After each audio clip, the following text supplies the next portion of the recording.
Hello friends, and welcome to part 3 of how to draw an architectural cross-section.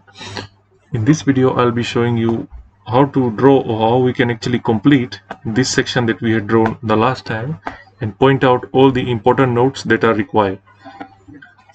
Now let's begin. So the first thing that we will need to do is to set up our key referencing, for which I have already set up this table, and I've also shown another video as to how to create an architectural table in a later previous video. So as you can see over here that I have drawn out all my numbers accordingly, and basically each and every number has its own unique note. You can also do a full screen and then you can do your work, or you can just leave it at that. Since I have a smaller screen, I'll be using a full screen method to do my numbering, since I have already placed everything over here. Okay, so the first thing that I'll do is start right from the top, and this indicator is actually pointing at the cladding, roof cladding. So what I'll do is I'll look for one of the notes that says here roof cladding.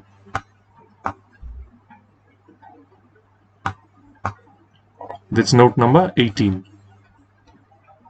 So I'll just simply go over here, double click on this and enter a number of 18. Now when you see number 18 here on the plan and you'll refer to number 18 on the table, it says 0.48 BMT. BMT is base metal thickness, color bond surf mist color, trim deck roof iron, installed as per manufacturer's instructions. So whoever you buy this roofing iron from, they will give you the instructions as to how to install it. Now the next thing that I am looking at is the sisallation, or most people call this an insulation. For this case I have used a sisallation because it's a small and cheap building and it's in a relatively cool area. So we'll go back to the table again and then we'll look for the sisallation node. As we can see that number 15 is a double-sided sisallation foil under roof cladding. So we'll use that as number 15. We'll indicate this as number 15. Now the next thing that I've pointed at, that is the purlin. So we'll go again, look for our purlin, and then we'll write it there accordingly. Now you can also organize and structure your notes in a way that you don't have to keep on looking back and forth. But since I use this in most of my work, I'll be using this method. So the purlin is stated at number 16. That's 75 by 50 F7 grade purlin at every 800 mm centers. Now this is this is copied from another project, so that says 800. It's a small building. I'll just use a minimum of 750 mm centers. So that's number 16, and we'll place number 16 over here. Now the next note that needs to be addressed is the gutter. So let's take a look as to where our gutter is. Now remember, you'll be going back and forth with a lot of this. So that's number 14. The gutter is number 14.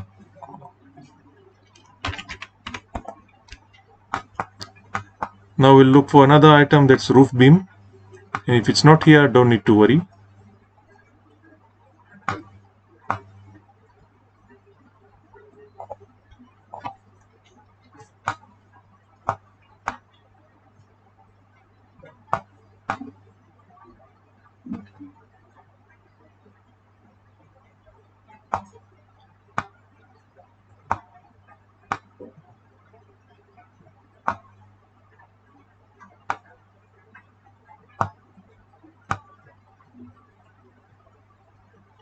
If it's not there, we'll just create a new one.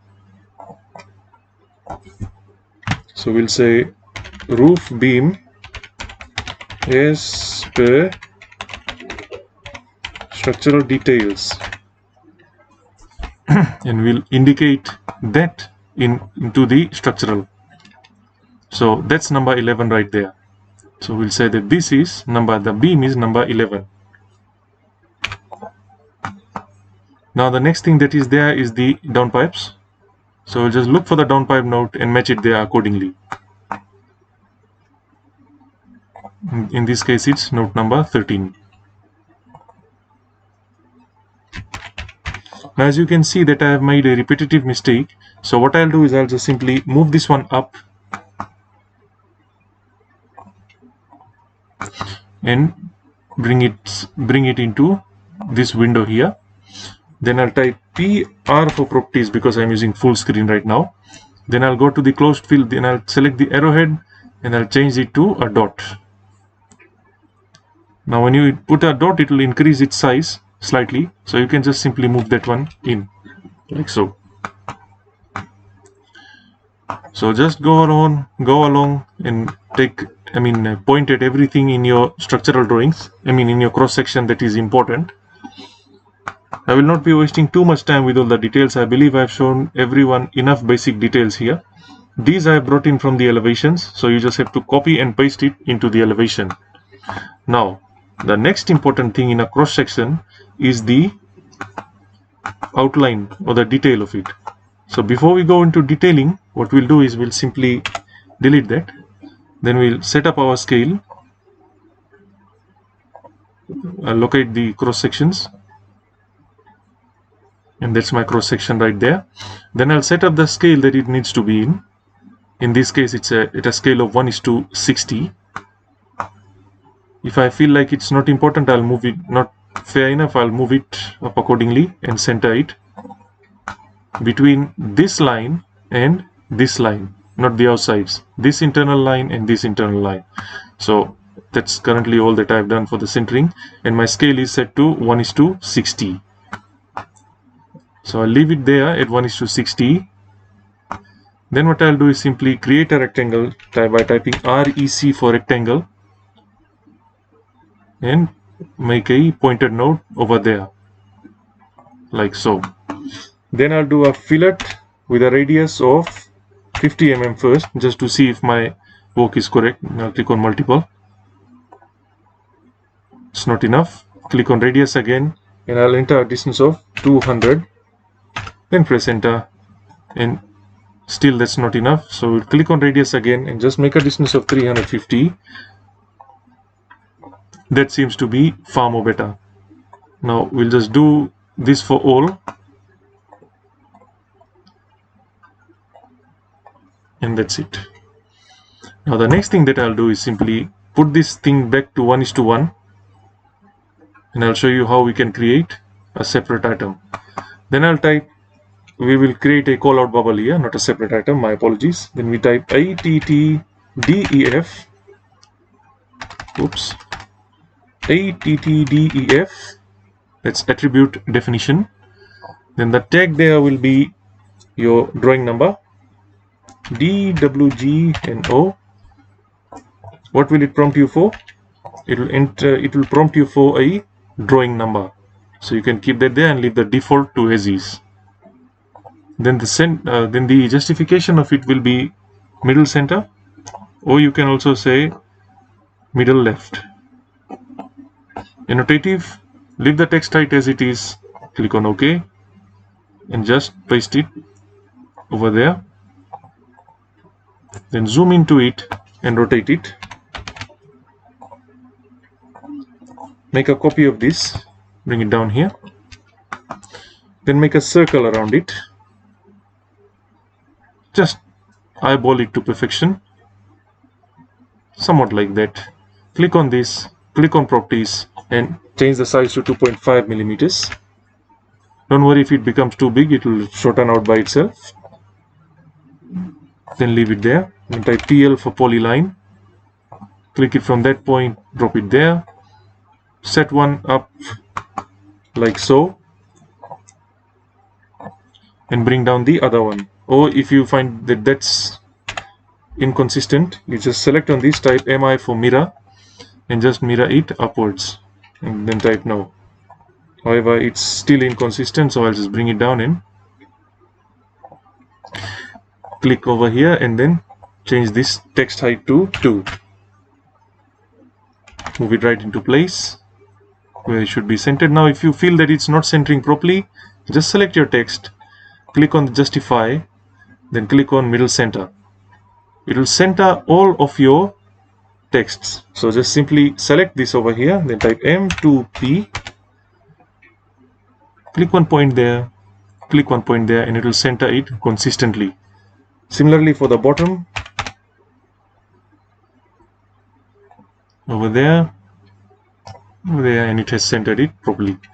Now what we'll do is we'll select, we'll put all these into their proper layers, respective layers, and that should be a text. This outline should be a call out. So we just put it in the respective layer, look for the correct layer and place it over there.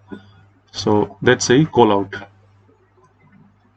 Now the more layers you create, the difficult it will be to actually find the right item.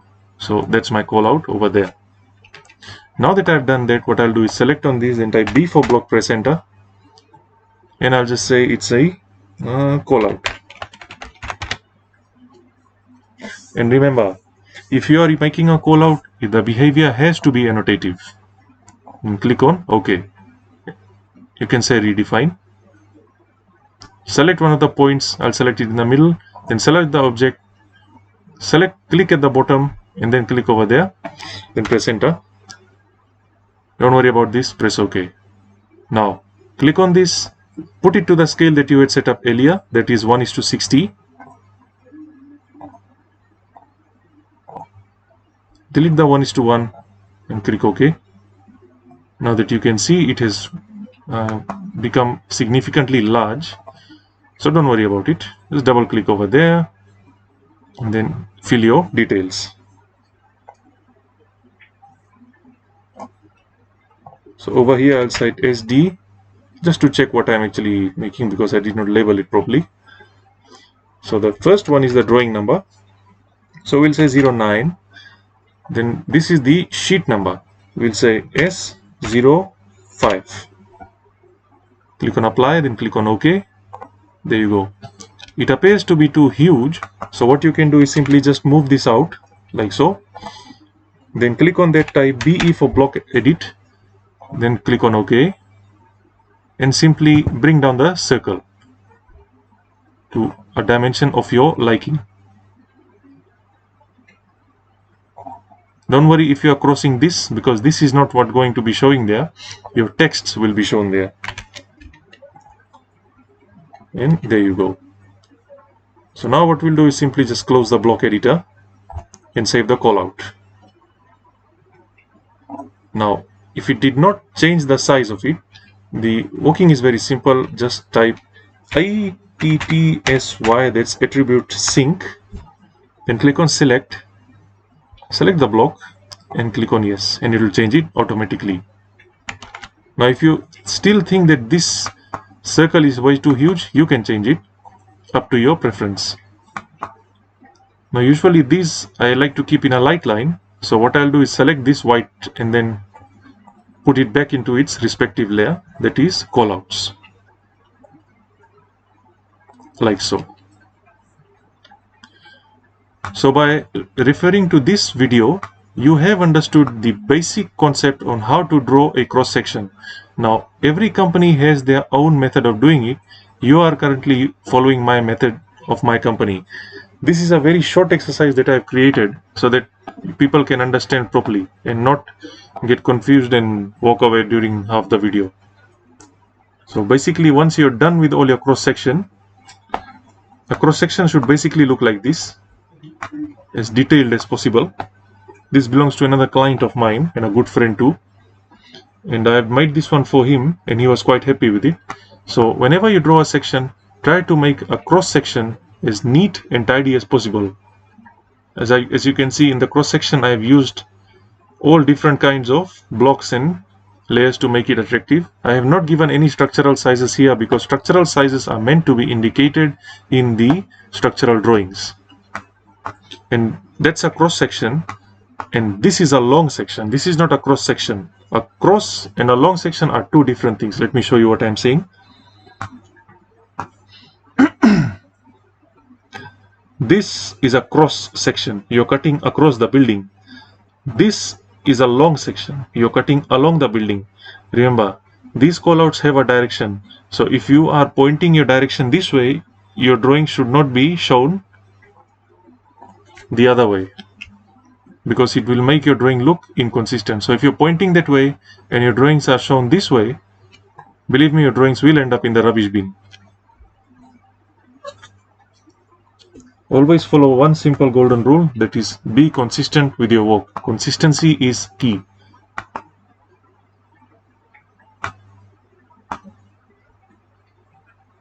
So once you have done everything as I have said over here, you'll just go to the place where you had placed your cross section,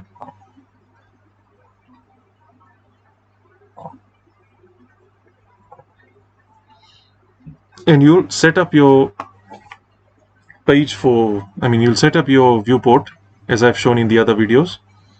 Ensure to lock your viewport, and then you should have a fully fledged cross section like so. If you wish to see what you have done, what you can basically do is you can do a plot of the drawings by doing holding down control, then clicking on P, and then set up everything here like I've shown in the other videos. This is to have your own pen style, or you can use mine. It's in the other videos. The link is there to my Dropbox. This should be DWG to PDF, or you can alternatively use PDF to PC3. Alright. Yes, page size should be ISO full bleed A3 and not just any A3. It should be a full bleed A3, A4, A5, or whatever you think is right. Once you have done all your setups here, just click on OK, and it will quickly plot a drawing for you. So in this case, I'll just give it a file as section, because there are two sections. The relative details are at the bottom over here. Let it plot.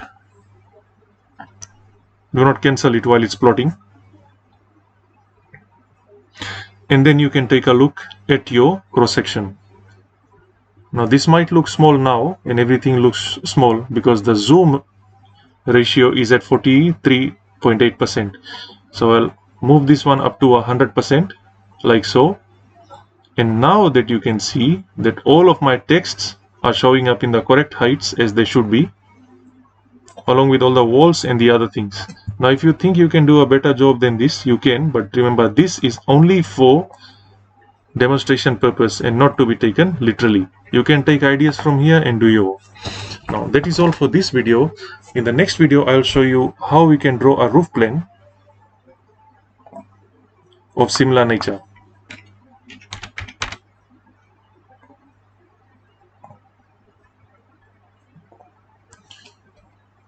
If you liked my video and if you enjoyed the content of it, please like and subscribe to my channel. If you have any other queries and or comments, please let me know in the comment section below. Thank you very much.